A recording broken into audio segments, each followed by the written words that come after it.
Sebelum kita mulai, saya akan menyampaikan beberapa pengumuman kepada yang terhormat Bapak Kiai Nawawi untuk naik ke atas panggung.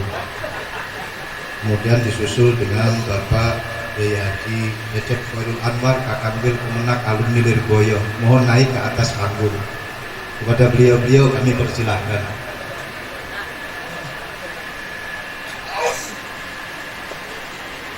Assalamualaikum warahmatullahi wabarakatuh. Assalamualaikum warahmatullahi wabarakatuh. Bismillahirrahmanirrahim. Alhamdulillahirabbil alamin. Alhamdulillah. Ahlan wa sahlan bihudurikum.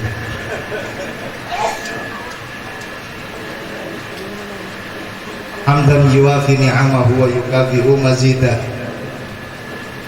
Allahumma salli wa sallim ala sayyidina wa maulana Muhammad ibni Abdillah wa ala alihi wa sahbihi wa mawala.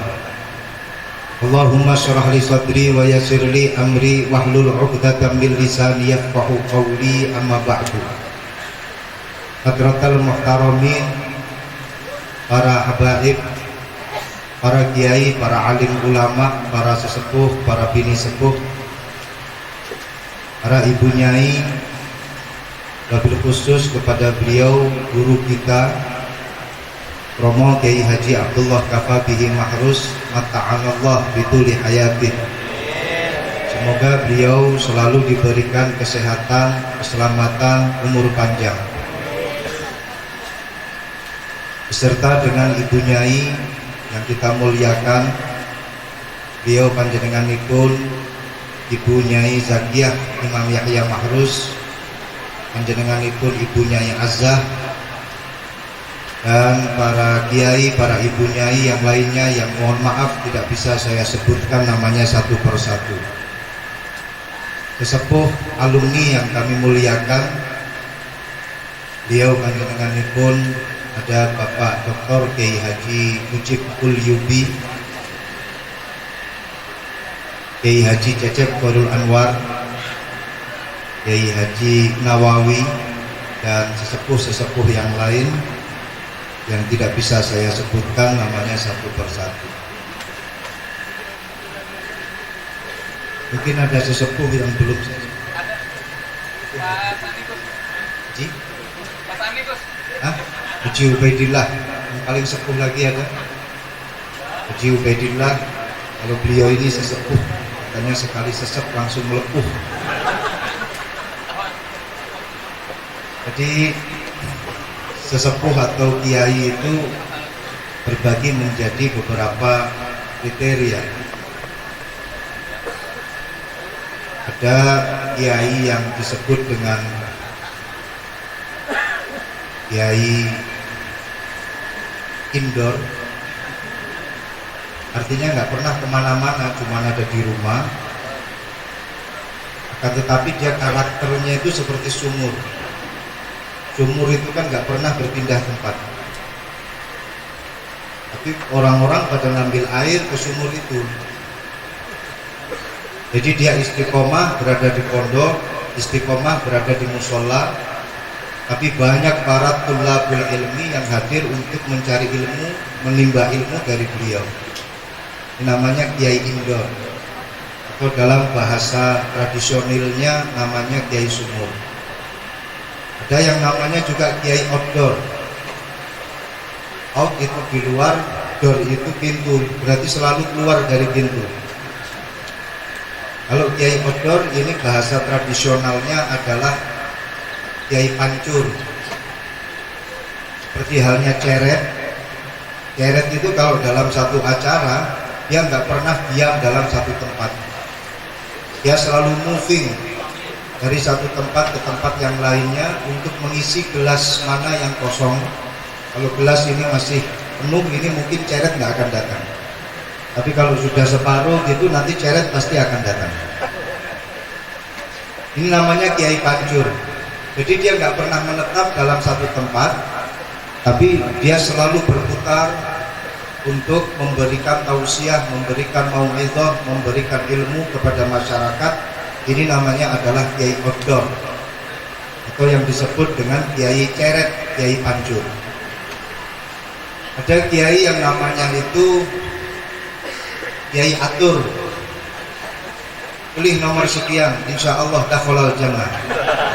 Kiai atur, pilih teman kita, insya Allah ini nanti akan menjadikan suhbah di dunia wal akhirah. Jadi dengan berbagai macam dalil, yang mana tujuannya adalah untuk mengkondisikan masyarakat, mengatur masyarakat ini masuk dalam kategori kiai atur.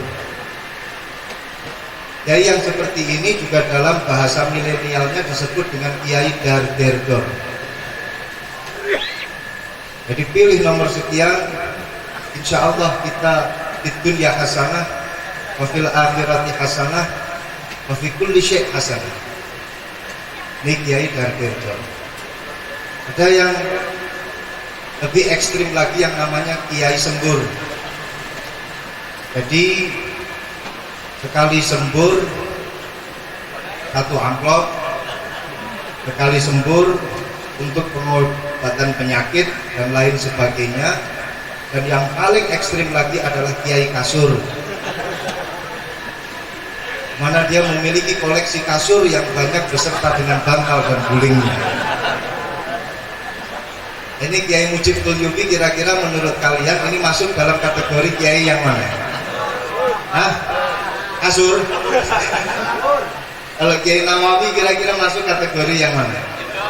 Kasur juga. Kenapa di sini didominasi dengan yang berkategori kasur? Insyaallah. Hadirin hadirat semuanya, yang tidak bisa saya sebutkan semuanya, saudara-saudara saya tidak bisa saya sebutkan satu persatu karena memang terlalu banyak mantan serambi yang hadir di majelis ini. Jangan berpikir negatif terlebih dahulu. Maksud saya mantan serambi adalah mereka-mereka yang selalu istiqomah dalam i'tikaf di masjid dengan berbagai macam cara, syarat dan rukun i'tikaf sesuai dengan mazhab sendiri-sendiri. Shallallahu alaihi Muhammad. Saya ucapkan terima kasih kepada panitia yang telah mengundang saya untuk ngobrol bersama dengan panjenengan. Di sini saya sama sekali tidak niat untuk memberikan ceramah atau mau'izatul hasanah, sama sekali tidak ada. Saya hanya ingin melepas kangen, kemudian hanya ingin bisa bersilaturahmi dengan panjenengan semuanya. Jadi sama sekali tidak ada satupun niatan untuk ceramah atau lebih-lebih mau'izatul hasanah, karena saya merasa sama sekali tidak cocok untuk memberikan mau'izatul hasanah. Orang yang paling cocok memberikan mau'izatul hasanah itu ya man yatubbul ardo dabbaba, orang yang kalau melangkahkan kakinya di bumi itu dengan mantap istiqomah, dia tidak belok kanan belok kiri, tengok kanan tengok kiri, mustaqim lillahi ta'ala.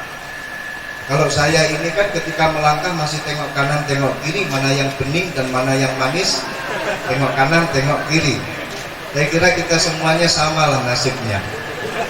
Makanya enak kalau masih disebut Gus, kalau kiai itu sudah nggak bisa ngapa-ngapain. Tapi kalau masih Gus salah dikit dimaklumi. Itu kan kalau Gus enaknya semacam itu. Jadi kalau seperti Pak Kiai Mujib Kulyubi ini nggak bisa ngapa-ngapain. Salah dikit turun jabatan, gitu masalahnya. Maka Kambil juga lah.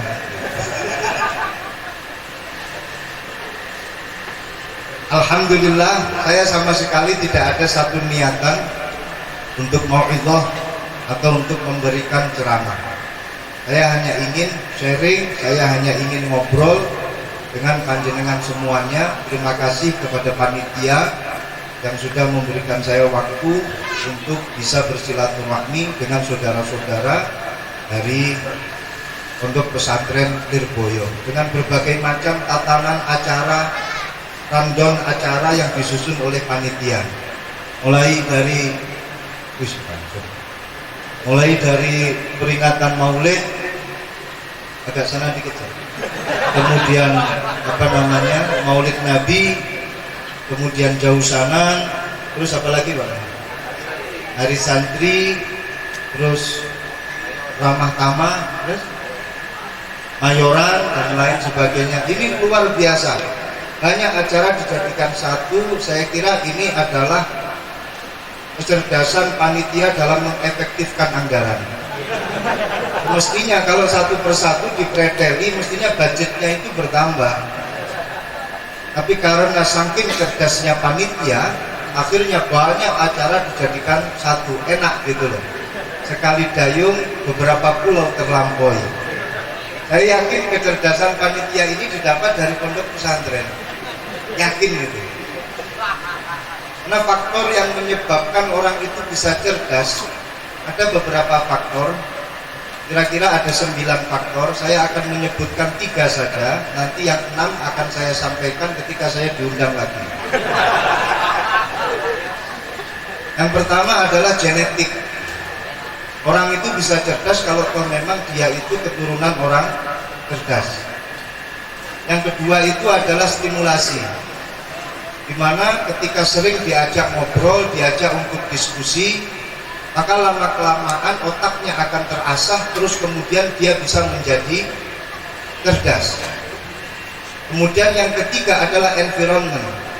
Environment itu adalah lingkungan atau bi'ah, dimana ketika lingkungannya itu lingkungan yang penuh dengan nuansa keilmuan, maka lama-kelamaan dia akan menjadi insan yang berilmu. Jadi ini adalah 3 faktor kecerdasan menurut ilmu psikologi. Tapi sebelumnya Rasulullah Shallallahu Alaihi Wasallam itu sudah menegaskan ketika ditanya oleh para sahabat, ayu julasa una khair ya Rasulullah, majelis yang mana yang harus aku gauli ya Rasulullah, majelis yang seperti apa yang aku harus masuk ke dalamnya ya Rasulullah. Apa jawab Rasulullah? Man dzakarakumullah ru'yatuhu wa zadakum fi ilmikum mantiquhu wa dzakarakumul akhirah amaluhu. Jadi ini plek sesuai dengan syarat dan rukun faktor kecerdasan seseorang menurut ilmu psikologi. Sudah disampaikan oleh Rasulullah 1400 lebih tahun yang lalu. Yang pertama adalah ketika kamu melihat orangnya, kamu akan ingat dengan Allah. Seperti kita melihat Pak Nawawi, kita langsung ingat pada Allah. Lain halnya kalau kita melihat siapa, semisal saya itu punya teman ada yang namanya Jambrong. Jambrong hadir di sini, hadir dia. Terus Ali yang di Nada, mana yang di Nada? Satu angkatan sama saya. Ada yang namanya Ali Musbihin, belum ada juga. Nah, kalau kita lihat seseorang terus kemudian ingatnya tidak kepada Allah, maka ini bukan satu majelis yang direkomendasikan oleh Rasulullah. Kemudian yang kedua adalah manzadakum fi ilmikum mantiquhu. Ketika kita hadir duduk bersama dengan mereka, akan tambah ilmu kita.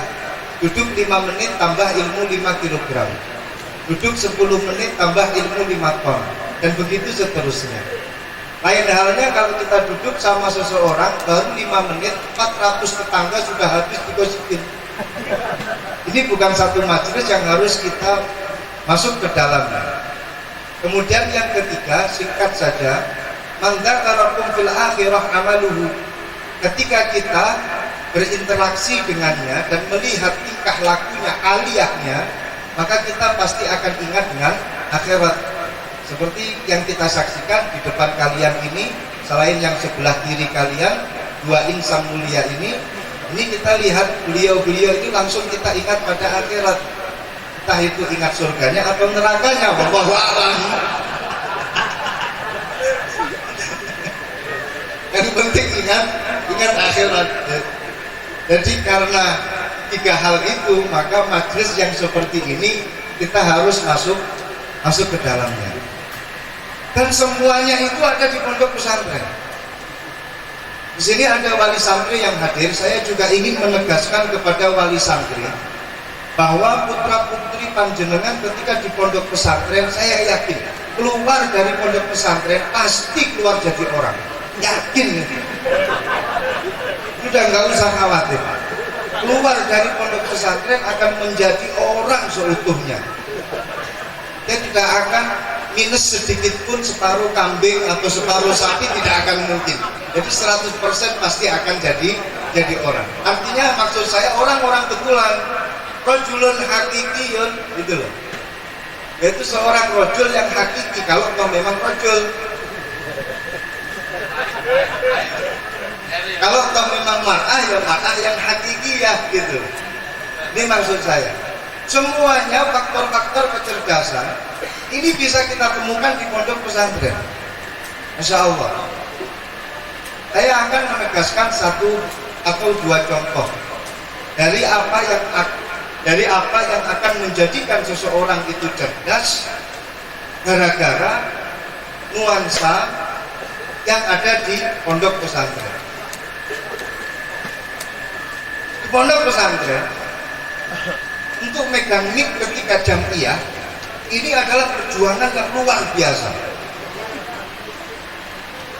Kalian bisa tanya kepada Bang Daud,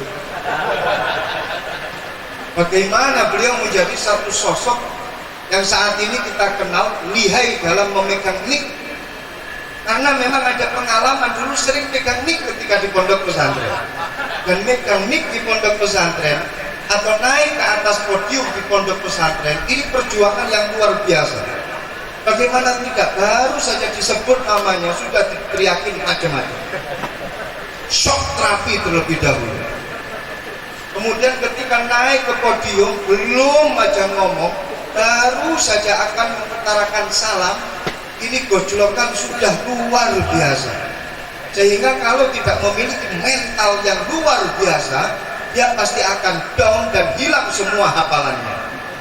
Makanya dulu ada seorang santri yang melatih mentalnya di pondok pesantren. Ketika dia itu akan berpidato, Assalamualaikum, setelah salam Alhamdulillah wassalatu wassalamu ala Rasulillah, kemudian dia mengucapkan amma ba'du, amma ba'du, amma ba'du, sampai 15 menit itu amma ba'du terus. Amma ba'du, amma ba'du. Setelah 15 menit amma ba'du ditutup dengan wal afu minkum wassalamualaikum. Jadi ini orang kalau memang sudah lulus, bisa melalui semua gojlokan yang ada di pondok pesantren, insya Allah keluar dari pondok pesantren akan menjadi seorang yang rojulun yang hakiki.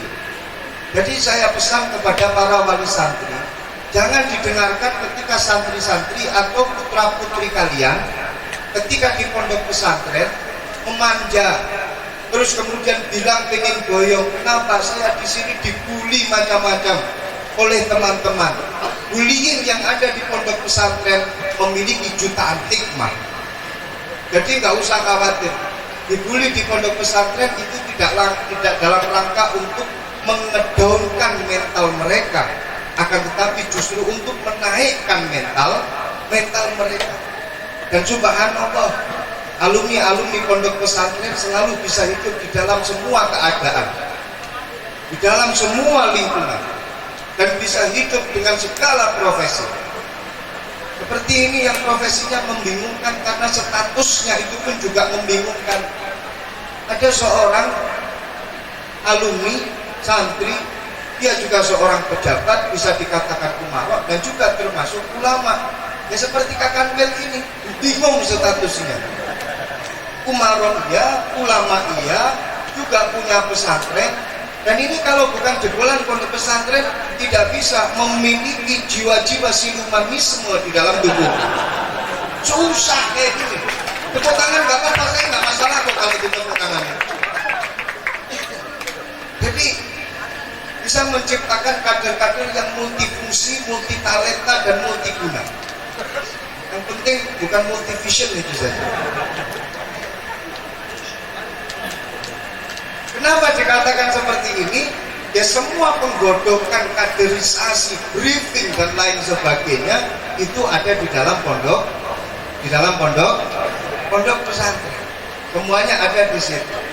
Makanya sering saya katakan bahwa seorang santri itu adalah seorang yang intelektualis, seorang yang intellectual person. Oh iya, kata Pak Kakampil, beliau ini dulu adalah supirnya abah saya. Jadi barokahnya nyupir, akhirnya dia bisa menyupir masyarakat. Amin. Man qaddama khidmah. Barang siapa yang berkhidmah, insya Allah kelak nanti akan dikhidmati oleh masyarakat. Jadi di pesantren banyak khidmah, matur suwun, akhirnya jadi saya terbuka ya. Jadi terbuka saya tadi bingung mau ngomong apa, akhirnya dipancing, akhirnya ada tema yang harus saya sampaikan. Memang saya ini orangnya kalau nggak dipancing duluan, kalau nggak diberi syahwat terlebih dahulu, sulit saya itu. Jadi man qaddama khidmah, barang siapa yang berkhidmah kelak nanti dia pasti akan dikhidmati oleh masyarakat. Punya ajudan, punya asisten, punya staf, walaupun toh semuanya bayarin semuanya, nggak masalah. Man qaddama khidmah. Baman kasurat khidmatuhu wajabat alaihi karamah. Barang siapa yang memperbanyak berkhidmah kepada masyarakat, dia pasti akan muncul karomahnya. Karomah di sini adalah kemuliaan. Jadi ketika kalian mengkhidmahkan ilmu kalian, insya Allah karomah akan muncul, kemuliaan akan muncul. Bisa kita ambil kesimpulan, Bapak Kakangwil ini jangan boleh turun ketika karomahnya belum muncul. Jadi kita tunggu sampai karomahnya ini ada, ya, baru terus kemudian selesaikan khidmah di situ. Selama belum muncul karomahnya berarti masih belum dikatakan khidmahnya itu 100%. Kita doakan jadi Kakangwil sampai tahun 2500, 2250 lah minimal. Ini artinya kita doakan dia umur panjang, amin ya rabbal alamin. Jadi begitu. Kita kembali ke laptop. Saya sering mengatakan bahwa seorang santri itu adalah intellectual person, yaitu seorang yang intelektual. Kenapa? Karena syurutul intelektualisme jadi maujudah bihadhihi syahsiyah. Cara-cara daripada intellectual person itu sudah ada di dalam diri seorang santri. Dikatakan bahwasanya yang dinamakan dengan intellectual person adalah who engage in critical thinking, research, and reflection about society. Itu cara-cara orang yang disebut sebagai intellectual person. Jadi intellectual person utawi wong kang den arani intelektual. Who ini mausul ya, alladzi mausulul asma'il husnati wal ya'ita masuk Allah ha alhamdulillah dol berarti. Who ini adalah mausul. Engage kang terlibat, jadi melok-melok ya ikutan terlibat in critical thinking, dalam pemikiran-pemikiran yang kritis, research dan juga penelitian, and reflection dan juga refleksi about society terhadap segala permasalahan masyarakat. Nah, syarat-syarat ini sudah ada di dalam jiwa seorang santri. Yang pertama tadi dikatakan engage in critical thinking, punya pemikiran-pemikiran yang kritis. Yang buktinya panitia ini punya pemikiran yang kritis, luar biasa. Banyak acara dijadikan satu acara cerdas. Ketika di pondok pesantren dengan segala suasana, nuansa yang ada di pondok pesantren ini bisa menjadikan kader-kader atau generasi yang kritis. Termasuk faktornya tadi itu di dalam pondok pesantren, bagaimana tidak kita setiap hari melihat wajahnya para kiai, setiap hari kita melihat wajahnya para ustadz. Dzakarakumullah, mengingatkan kita kepada Allah. Bagaimana tidak ketika di pondok pesantren kita ada forum bahsul masail, di pondok pesantren kita ada forum musyawarah.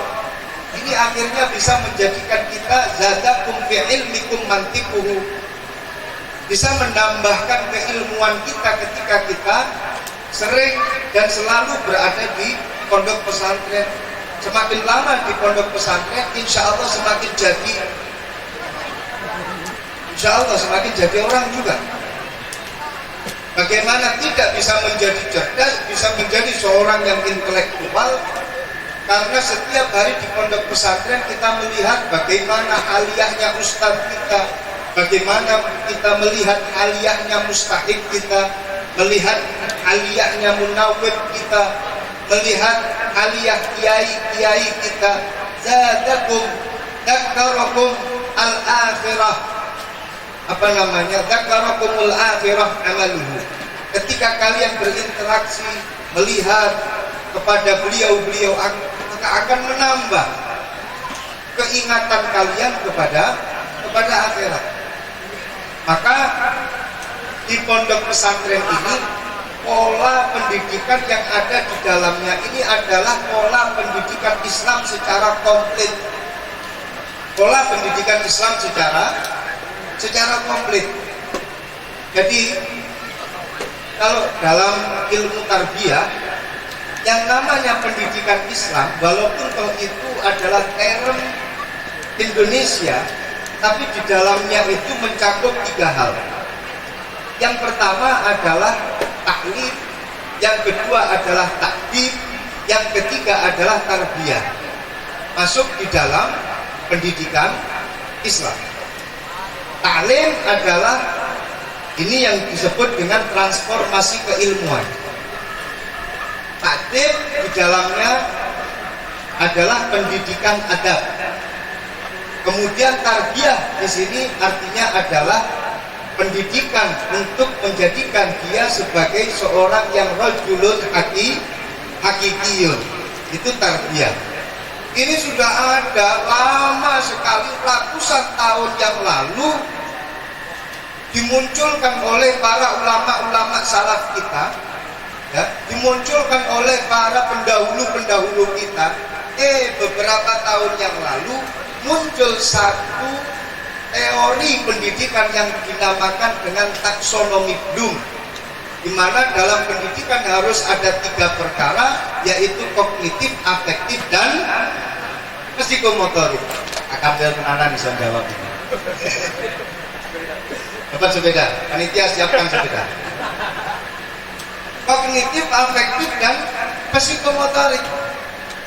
Dan ini semuanya ada di pondok pesantren. Jadi bisa dikatakan pondok pesantren ini adalah pendidikan Islam totally. Secara total pendidikan Islam itu ada di dalam pondok pesantren. Kalian mau mengambil dari arah sisi teori pendidikan, pesantren sudah mencukupi syarat dan rukunnya. Mulai dari kognitif, afektif, dan psikomotorik, semuanya ada di dalam pondok pesantren. Kognitif, pengetahuannya ada di dalam pondok pesantren. Afektif, takdir, tarbiyahnya ada di dalam pondok pesantren. Sampai psikomotorik, keterampilannya itu juga ada di pondok pesantren. Beberapa dari kita ada yang dulu pernah menjadi abdin dalem di duriah pondok pesantren. Ada yang bertugas jaga warung, semoga beliau menjadi bisnismen yang unggul. Amin. Ada yang bertugas ngangon sapi, ngangon wedhus, semoga menjadi peternak yang sukses. Amin ya rabbal alamin. Ada yang bertugas untuk menjaga pertanian sawahnya kiai, insya Allah menjadi petani yang sukses. Ada juga yang nyupir, buktinya sukses juga beliau. Jadi psikomotorik, ya, ini ada di pondok pesantren. Tarbiyahnya juga ada di pondok pesantren. Dari berbagai macam sisi. Kalian tidak akan mampu terus mendiskriminasikan pondok pesantren. Kalian tidak akan mampu mengatakan pondok pesantren adalah lembaga yang kumuh, gak berkualitas, gak mutu, gak bisa. You mau menilai dari sisi mana? Kita tantang mereka. Kamu mau menilai dari sisi teori pendidikan, silakan pakai taksonomi Bloom. Kognitif, afektif, dan psikomotorik ada di dunia pondok pesantren. Kamu mau melihat dari sisi mana? Dari sisi pendidikan Islam, dalam kajian takdim, taklim, dan tarbiyah, semuanya juga ada di dalam pondok pesantren. Maka dari itu percaya dirilah menjadi alumni pondok pesantren. Jangan terus kemudian loyo, jangan terus kemudian patah hati, jangan gak dapat pakai kata-kata tasbih bisa berkata, tasbih gak bisa meluluhkan hatinya, gak usah khawatir, balik lagi ke pondok, di sana banyak gudangnya, stoknya banyak, HMI pirang-pirang, rumah Rusiah juga ada, Muqtadiat juga banyak, gak usah khawatir. Kalau masih tetap juga nggak laku, itu memang sudah potongan nggak laku kali. Ada yang masih berstatus jomblo fisabilillah, ada, masya Allah, miskinun,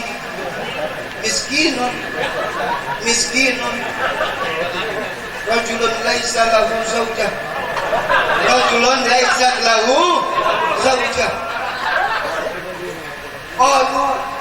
wa in kana ghaniyan ya Rasulullah. Ada qala Rasulullah, na'am wa in kana ghaniyan in kana laysat lahu zaujah fa huwa miskin.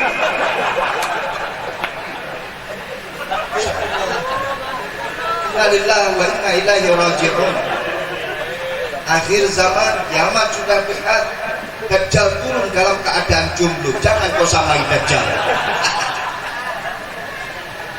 Sallallahu alaihi Muhammad. Jadi harus tetap percaya diri.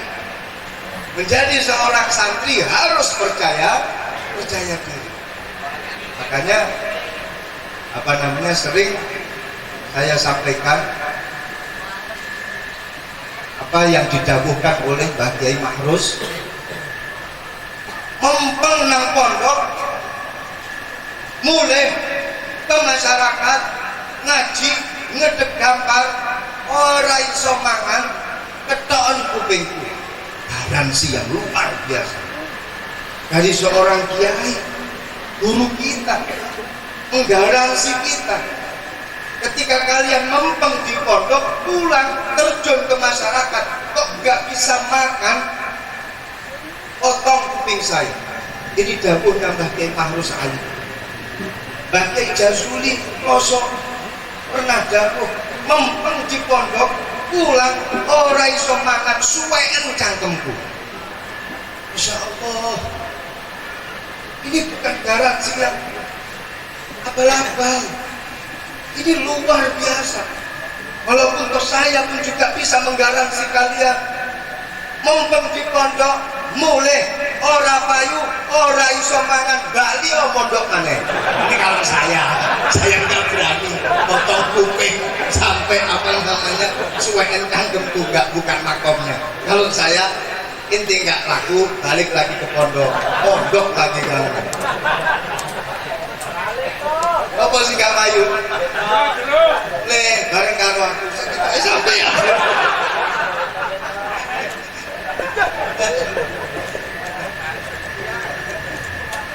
Jadi gitu, kita harus percaya diri. Ini belum pembahasan inti, ini tadi hanya mau itu, tapi hanya prolog saja ini. Insya Allah ini nanti ya kira-kira selesai jam 4:30 lah. Sepakat ya?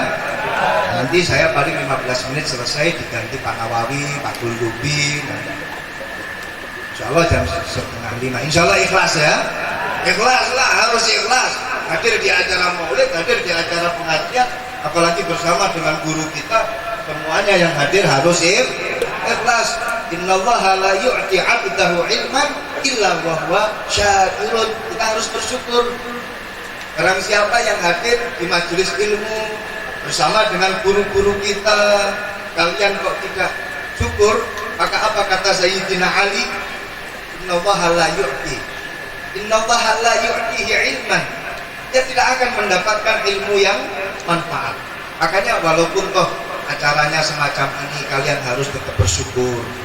Walaupun toh masuknya tadi Masya Allah, muridnya bukan main, bolak-balik masuk ke jalan yang ini, jalan yang itu, nggak ada masalah. Tetap saya bersyukur gitu, ikhlas. Pokoknya tetap ikhlas. Jadi syukurnya pakai tekanan tadi, syukur gitu. Baik, kita harus percaya diri. Lebih-lebih dengan apa yang kita dapatkan di pondok pesantren. Pegangilah apa yang ada di pondok pesantren, yakni kitab kuning, kitab-kitab yang kita pelajari di pondok pesantren. Dawuhnya Al-Habib Ahmad ibn Hasan Al-Attas yang disampaikan dinukil oleh beliau Al-Habib Abdullah ibn Alawi Al-Haddad. Tamassaku bi kutubil mutaqaddimin. Berpeganglah kalian dengan kitab-kitabnya ulama mutaqaddimin. Kenapa? Karena di dalamnya ini ada 4 hal yang tidak dimiliki oleh kutubil mutaakhirin. Sebelumnya itu saya katakan alaika bi kutubil mutaqaddimin in arada taqaddum, fa'alaika bi kutubil mutaakhirin in arada ta'akhur. Gitu. Kalau kamu ingin berada di barisan depan, kamu harus berpegangan dengan kutubul mutaqaddimin. Man arada ta'akhur fa'alaihi bi kutubil mutaakhirin. Man arada taqaddum, saya ulangi sekali lagi biar runtut, walaupun toh kalian saya ibu juga nggak tahu runtutannya bagaimana. Man arada taqaddum fa'alaihi bi kutubil mutaqaddimin, wa man arada ta'akhur fa'alaihi bi kutubil mutaakhirin. Betul nggak? Nah, betul aku mudun. Betul ya? Barang siapa yang ingin berada di barisan depan, kamu harus berpegangan dengan kutubul mutaqaddimin. Dan barang siapa yang ingin berada di barisan belakang, dia berpegangan dengan kutubul mutaakhirin. Jadi ini minal mutaqaddimin. Takhirin. Nah, kenapa kita harus berpegangan dengan kutubul mutaqaddimin? Didawuhkan oleh Abdullah ibn Alawi Al-Haddad bahwa di dalamnya ini ada 4 hal yang tidak dimiliki oleh kutubul mutaakhirin. Apa itu? Yang pertama adalah al-ilmu. Ya? Yang pertama adalah al-ilmu. Kemudian yang kedua adalah al-amalu. Kemudian yang ketiga adalah al-ikhlas. Dan yang keempat adalah al-amanah. Ini ada di dalam kitabnya Mutaqaddimin. Ilmu jelas. Kitab kuning menjadi pusat daripada ilmu. Pondok pesantren ini adalah pusatnya kitab kuning, kitabnya Mutaqaddimin, berarti pondok pesantren ini adalah pusatnya ilmu. Karena mereka para santri belajar kitab kuning, belajar ilmu, maka kemudian dikatakan bahwa pondok pesantren ini adalah pusat reproduksi ulama, seperti yang dikatakan oleh Martin van Bruinzen di dalam kitab kuning. Dia mendefinisikan pondok pesantren, walaupun sebenarnya menurut saya pondok pesantren ini ghairu muhaddad. Pondok pesantren ini tidak bisa ditahdid, didefinisikan dengan satu definisi. Kenapa? Kalian lihat, dalam berbagai macam literatur, definisi pondok pesantren pasti berbeda-beda. Definisi pondok pesantren menurut kementerian yang mengayomi agama-agama, yaitu Kementerian Agama, itu lembaga pendidikan yang mengajarkan tentang tentang pengetahuan agama, katakanlah semacam itu. Dari generasi ke generasi, dari periode ke periode, yang namanya definisi pondok pesantren ini selalu berubah-ubah. Kalau kita lihat dari literatur yang ada, definisi pondok pesantren menurut Gus Dur seperti ini, menurut Harun Nasution seperti ini, menurut Nur Khalis Madid seperti ini, dan selalu berbeda-beda.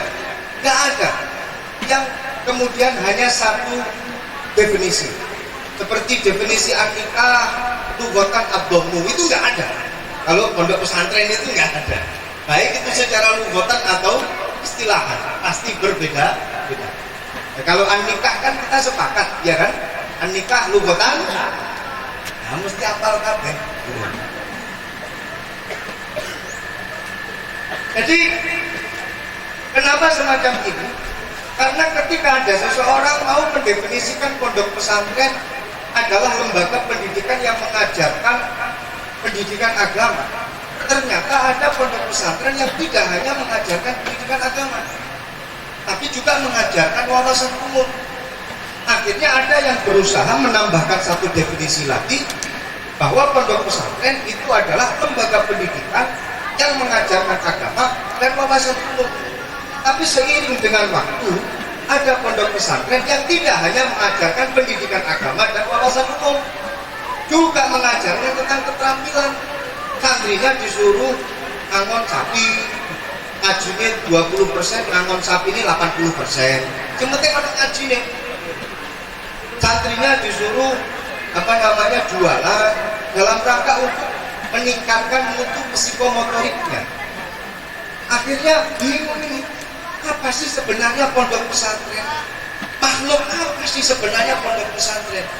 Nah, saya pribadi dan mungkin banyak salahnya punya satu definisi yang simpel tapi konkret. Apa itu? Pondok pesantren adalah lembaga pendidikan opo jari kiai. Itu konkret. Apa kata kiainya? Kiainya ahli nahwu soro, pasti santrinya akan memiliki mutu yang unggul dalam ilmu nahwu soro. Ketika kiainya itu ahli fikih, maka santri-santrinya itu pasti yatabahar bihadzal ilm. Ketika kiainya ini ahli di bidang tafsir, maka santrinya diarahkan untuk memperdalam ilmu tafsir. Ketika santrinya ini ahli perdukunan, ya jebolan pondok itu pastilah minimal itu bisa menyembuhkan bukit gitu. Yakin nih. Nah, ketika kiainya ini ahli siasah,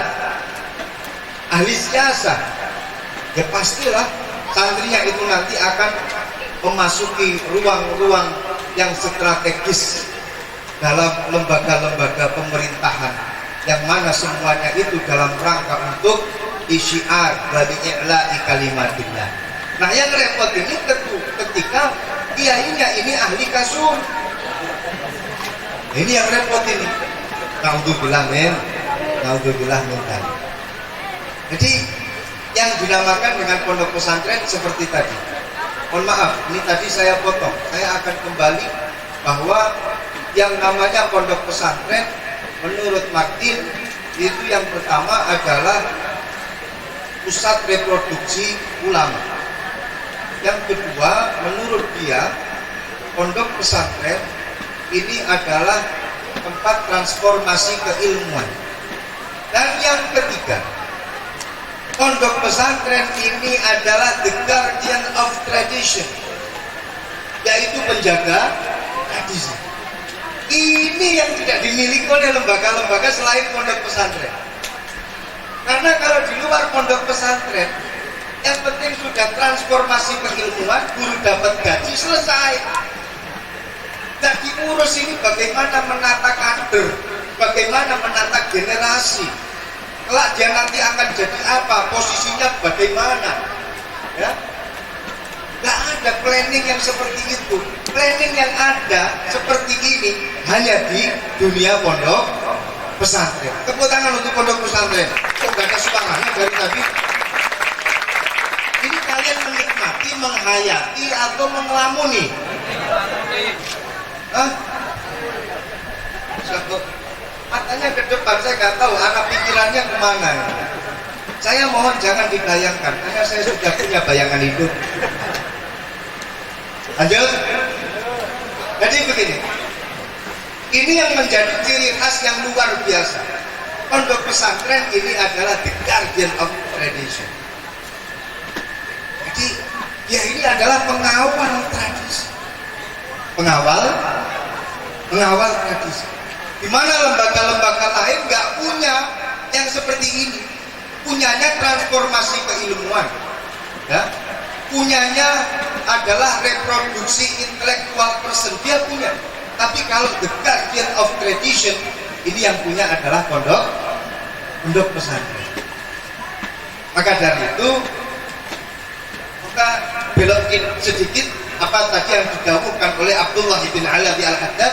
Di pondok pesantren ada al-ilmu, jelas. Di pondok di dalam kitab kuning ada al-ilmu, jelas. Di dalam kitab kuning itu ada amal ini maksudnya adalah amalul muallif, amalul musannif, amalnya orang yang mengarang kitab itu sesuai dengan ilmunya. Seorang Muhammad ibnu Malik, ahli di bidang ilmu nahwu sharaf, dia pasti mengamalkan bacaannya itu sesuai dengan ilmu yang dia miliki. Ketika Imam Nawawi, ini Imam Nawawi yang asli, Imam Nawawi yang asli, beliau ini kan muridnya Imam Malik. Imam Nawawi itu muridnya Imam Malik. Imam Muhammad ibn Malik ini adalah seorang kiai yang terkenal, followersnya itu sedikit. Saya tidak mengatakan santri, tapi saya mengatakan followers. Walaupun viewersnya itu banyak, tapi tidak semua viewers itu adalah lovers. Kebanyakan juga haters. Understand? Paham tuh? Jadi Muhammad ibn Malik ini adalah seorang alim allamah, tapi mohon maaf followersnya itu sedikit. Tapi walaupun followersnya itu sedikit, tapi luar biasa semua followersnya, luar biasa. Yang subscribe itu sedikit, tapi walaupun sedikit luar biasa. Salah satu di antara muridnya Muhammad ibn Malik ini adalah Imam Nawawi. Masya Allah, Muhammad ibn Malik dari Spanyol. Dia ini dari Spanyol, dari Andalusia. Spanyol walaupun tahun 2010 ini menjadi pemenang World Cup atau Piala Dunia. Tahun 2010 waktu Piala Dunia diadakan di South Africa, di Afrika Selatan, Spanyol ini betul-betul membombardir Belanda, musuhnya, di mana hanya dengan single goal yang orang dulu saya menang waktu taruhan. Tapi taruhannya taruhan yang sah. Sabakohnya sah, sabakoh sah kan ada itu. Jadi yang mengebulkan itu Pak Nawawi namanya itu Andreas Iniesta. Dan itu terjadi di Soccer City. Itu di Afrika Selatan. Spanyol punya ulama yang luar biasa namanya Muhammad ibnu Malik. Muhammad ibnu Malik punya murid namanya Imam Nawawi. Dan di sini Imam Nawawi ini pernah bertanya kepada Muhammad ibnu Malik tentang i'rabnya hadis, i'rabnya satu hadis. Dalam hadis itu dikatakan qalu lana al-uzza wa laysa lakum al-uzza. Kemudian Rasulullah bertanya kepada para sahabat ketika orang-orang kafir mengatakan bahwa kami ini punya Uzza, Hubal yang kami sembah, dan kalian tidak punya Uzza, kalian tidak punya Hubal. Kemudian Rasulullah bertanya kepada para sahabat, ala tujibu lahu. Kalau ada papan tulis saya praktekkan ini i'rabnya. ala tujibu lahu, iling-iling dari mustahik. Saya nggak pernah jadi mustahik tapi munawir mentok. Ala tujibu, apakah kamu tidak menjawabnya? Kemudian para sahabat bertanya, bagaimana ya Rasulullah kami menjawabnya? Jawaban seperti ini, lana Allahu maulana wa laisa lakum maula. Kami ini punya Allah yang menjadi Tuhan yang kami sembah, dan kalian tidak punya Tuhan yang kamu sembah. Kami punya maula dan kalian tidak punya maula. Mahalu syahidnya ini pada ala tujibu. Imam Nawawi bertanya kepada Muhammad ibnu Malik, gurunya. Di situ kan semestinya af'alul khamsah dan dalam keadaan rofa. Kenapa kok di situ tidak dikatakan tujibuna ala tujibuna? Karena yang namanya af'alul khamsah itu kalau rofa pakai tubutun, masya Allah. Ini masih af'alul khamsah ya. Mungkin kalau sudah af'alul tis'ah lain lagi nih. Tapi nggak ada af'alul tis'ah. Kenapa kok tidak ditetapkan itu subutun nunnya, ditetapkan nunnya sebagai tanda rofaknya? Ala tujibuna, semestinya semacam itu, tapi hadisnya di situ ala tujibu. Dijawab oleh Muhammad ibnu Malik, nun di situ sebagai tanda rofak pengganti daripada dhammah. Dan dhammah di sini terkadang dalam pembacaannya itu ditakbir. Ya, terkadang pembacaan dhammah dalam rofak itu ditakbir. Nah, karena nun ini pengganti daripada dhammah yang menjadi tanda daripada i'rab rofak, itu pun juga ditakbir. Yang awalnya ala tujibuna ditakbir menjadi ala tujibu. Paham tuh? Alhamdulillah. Ini 20 SKS ini tadi. Nah, yang namanya Muhammad ibnu Malik dalam mempraktekkan ilmunya ini sesuai dengan keilmuannya. Yang ketiga, di dalam kitab kuning ini pasti ada sifat ikhlasnya para mu'allif. Tidak pernah kita dengar seorang Muhammad bin Muhammad Abi Hamid Al-Ghazali mengarang kitab Ihya Ulumuddin, dan di situ langsung setelah selesai kitabnya kari penerbit yang mau menerbitkan kitabnya nggak ada. Malah Shahibul Jurumiyah ini ketika selesai mengarang Jurumiyah, kitabnya dibuang ke sungai Jurumiyah. Sudah sana kamu mengambil bersama dengan air. Inilah sifat ikhlas yang dimiliki oleh para mutaqaddimin. Nah, kalau mutaakhirin kan tidak. Janganpun karya ilmiah, skripsi saja ini sudah bingung, ini saya cetak penerbitnya siapa. Baru skripsi. Ada yang lebih parah lagi, makalah cuma 5 halaman, 10 halaman yang referensinya itu banyak plagiasinya. Itu aja masya Allah, cari penerbit kemana-mana, masya Allah. Tak akhirin yo kayak gini iki. Al-mutaqaddimin tidak seperti demikian. Ikhlas dalam memberikan ilmu kepada kita. Dan yang keempat adalah al-amanah, di mana apa yang mereka lakukan ini semuanya bisa dipercaya, bisa dipertanggungjawabkan, ilmunya sampai pada Rasulullah Sallallahu Alaihi Wasallam. Ya, seperti kita lah. Seperti kita, insya Allah sanad kita ini tembus sampai Rasulullah. Amin ya Rabbal Alamin. Kita ngaji pada guru-guru kita.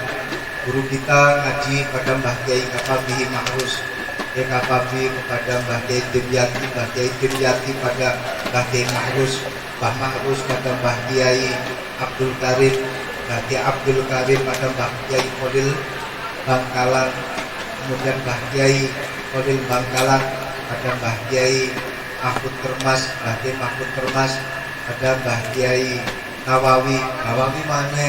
Tapi ini lain Nawawinya. Mbah Kiai Nawawi pada Mbah Kiai Ahmad Zaini Dahlan, dan begitu sampai pada Abdul Karim Asy-Syahrastani. Abdul Karim Asy-Syahrastani pada Imam Al-Ghazali. Imam Al-Ghazali pada siapa? Gurunya?